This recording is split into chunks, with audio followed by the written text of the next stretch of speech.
I feel so thrilled, feel really honoured to be like part of this day.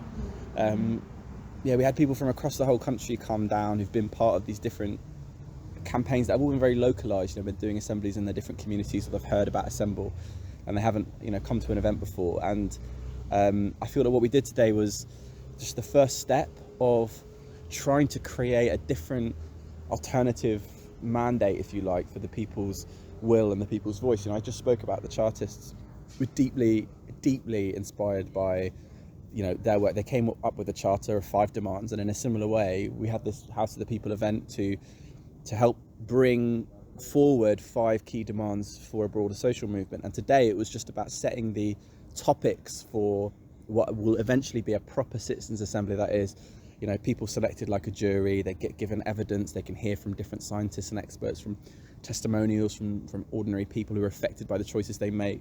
They get given the time to listen to the possible solutions to each other, and then they reach these decisions that have huge consensus around them. When you see citizens' assemblies, 80%, 90% of people agree on big issues that politicians wouldn't touch. And I think the hope is that as we move forward, we can build this House of the People to look at the 5 top issues, which were about ending political corruption, about enhancing our participatory democracy, including more people into the decisions, about taxing the rich and addressing the deep economic inequalities in society, about tackling the climate and ecological emergency. And the number one thing, which I think, as a Muslim believer, as part from that community, I'm so worried about what's happening in Palestine and in pain over it. That was the number one thing that the assembly here and the sum of all the assemblies that have taken up to this point want to see addressed. The fact that we have unjust war, the fact that we have crimes against humanity that we're sponsoring. We need to seriously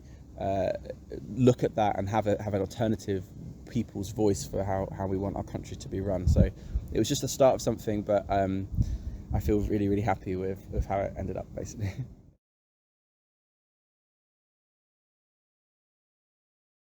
The people who resonated most with this campaign and this vision are those who are locked out of politics, who see no avenues in our current democratic system, who know that political parties won't listen to them, who know that for decades this political elite has scapegoated certain groups of individuals, who are living in the real world, who see our public services like completely collapsed, and who are just searching for something that can really bring about a change. And the Palestine horror is something that many of us live every day and fear for our powerlessness. And so many of us have been coming to the marches month after month.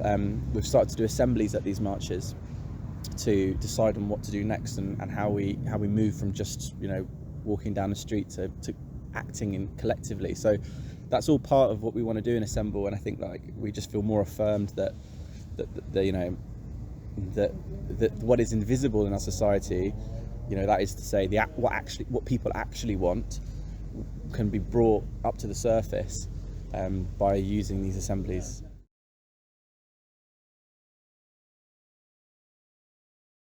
The problem, I think, is actually reached before the assembly happens. It's on the doorstep. So these assemblies, a group of people needs to go out and fly post different posters and put them up in cafes and put up stalls to speak to people on the street and go door knocking and flyer out. And the conversations that you have, people are overwhelmingly agreeing with the problems. The fact that our politicians don't tell the truth and that they don't deliver, and so on and so forth. But what is really hard is to convince them that they have power and that they can believe in an alternative. When we find, when the assemblies happen, all those that turn up, and you saw like today, people put their hands up. There's just like a little thing that we do that to help people feel like they're not just observers and they actually can see what other people think about what's going on. And I swear to God, like every time we've ever done that, at every assembly that I've been to, it's been over 80% of people, easily over 80% of people that raise their hands and say, this is what we need. And I think that going to these assemblies can be quite transformative experiences for people. But the trick is just trying to entice them in the first place. It's not about trying to get anything from you, not trying to get your vote. We're actually just trying to give you a space so we can listen to you.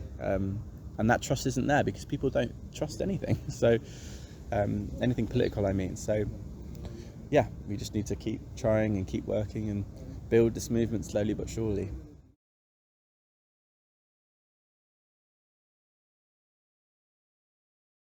I think that feeling of it can't be changed is very prevalent. But like, people are worried about the big issues. They are worried about the small things, the local things, which is why, on the ground assemblies, issues that can be directed to the council are kind of also conglomerated as well as to go to this national chamber. So we kind of try and separate the local from the national. But people, if you ask them, what are the biggest problems you're worrying about, a lot of those things can be national. Like, people are so worried about the climate emergency. A lot of us know that it's really, really bad and not enough is being done.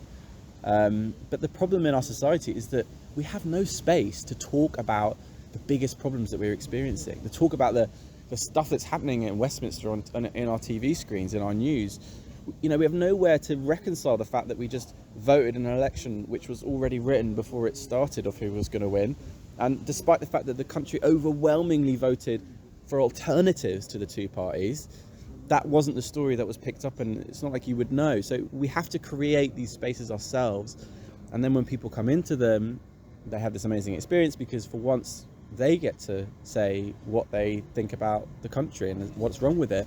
Once they do that, they have all this space to listen to everyone else on their table and everyone else in the room, and then to be part of a broader movement and walk on the street and knock on doors and build towards an actual action, a non-violent direct action, some kind of occupation or big council tax strike or rent strike, whatever people choose to do to leverage their power. They just need to realise their power. To realise their power, they need to realise their collective voice, and that's what these assemblies bring together.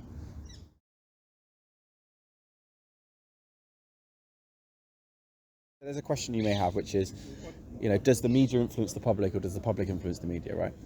Now, there was this really interesting piece of research which I read, which was on the wake of the 2019 Extinction Rebellion, Fridays for Future, like big showing up on the street movements. And it looked at a question that has been asked for like decades, which is, what are the biggest problems our country is facing in the public, in the broader public?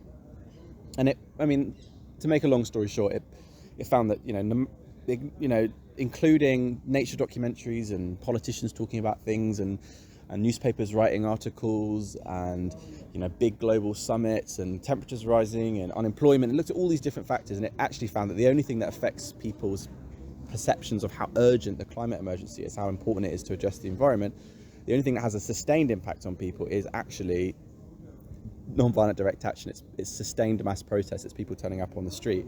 Now, you can see really clearly that the media irreversibly changed its commentary on climate change as a result of what happened in 2019, and that's a one-directional impact. When you look at the other way, they did this really complicated statistical analysis, a robust one, but they found that the media doesn't have any influence on what people think are important. Like, there'll be a big article, but it won't have any long-term impact on people's perceptions. So I only say that because it defies our expectation, which is actually that the news follows the people. So if we want the news to pay attention, to change how it's talking about this problem, to change its perception of what's possible, we need to build a movement completely independently of that, a social movement that becomes visible and forces the media to take notice. So that's our approach.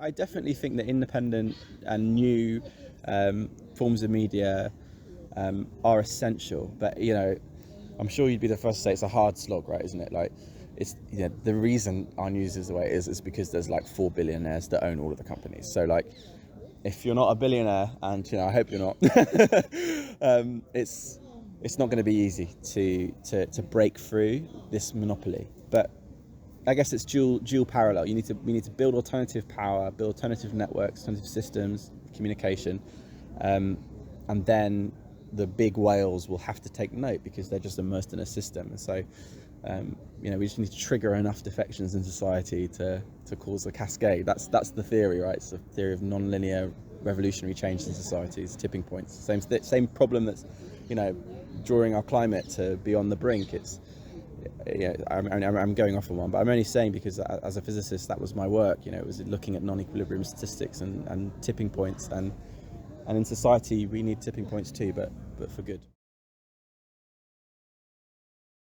please go to timetoassemble.org and sign up to a training or to our weekly national briefings, hear about the plan, understand how people can be brought on a journey to being politicised by reaching collective consensus and then making action, challenging the council, feeding into our House of the People, ultimately trying to change how our country is run for the good to address these biggest problems that we face in society.